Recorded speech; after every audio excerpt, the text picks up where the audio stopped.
And I mean, restless is so welcome. Restless, yes, of course. No one else says that. That's really fun. Well, I'm more and more now. I move away from. I think I'm not no longer a pure non-dualist.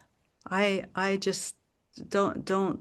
It doesn't fit anymore for me because it's not my experience. I do experience restlessness, and like you, and you even nailed me by saying, my mind's quite quick, and I go here and then I go there, and you know, I um I'm just a human being, just like each one of us is. And yet our essence, our deepest nature, our true nature is palpably, and not palpably, but impersonal, we could say, or universal. So I find it more correct to sort of acknowledge these sort of this, it's like a continuum. Sometimes here I am as Ellen, and even sometimes as Ellen, the separate one, who has completely forgotten about any of this and is completely engaged with her misery and her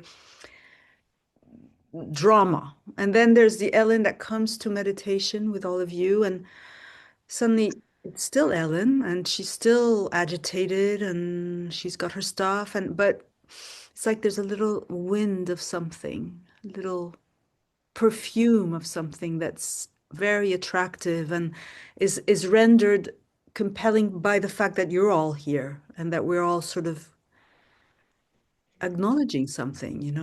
And so then that can be explored, and that Ellen is not as confined in a sort of defensive, reactive, fighting mode.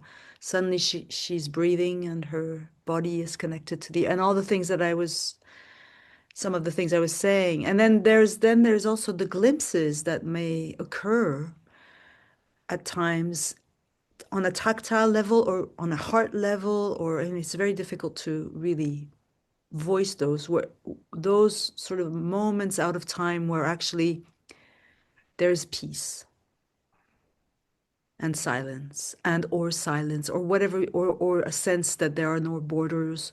And suddenly Ellen is, and maybe Joel is sort of dissolved a bit, almost maybe even in tiny moments.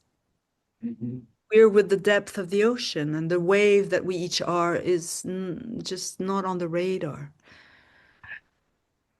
But the whole spectrum, the whole movement is the same reality. So, it doesn't matter. And sometimes in the non-dual circles, we give precedence to the absolute, to pure consciousness. We really want to help people realize their true nature.